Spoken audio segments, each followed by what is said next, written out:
Welcome back to another technical deep dive here in the debug zone. Today we're tackling a big question and breaking it down with insights from other users. Hopefully this clears up some misconceptions and helps you get the answer you need. So buckle up, stay a little curious, and let's jump right in.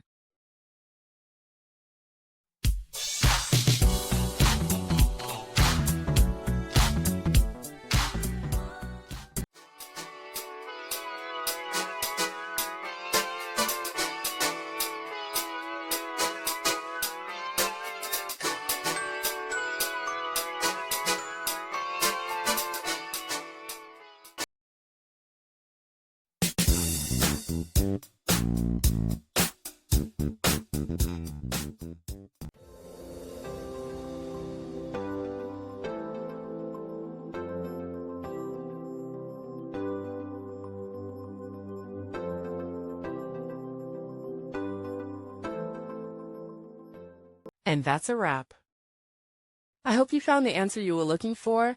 If you did, take a second to hit that subscribe button. It really helps out. And let me know in the comments which solution worked best for you. See you next time in the debug zone.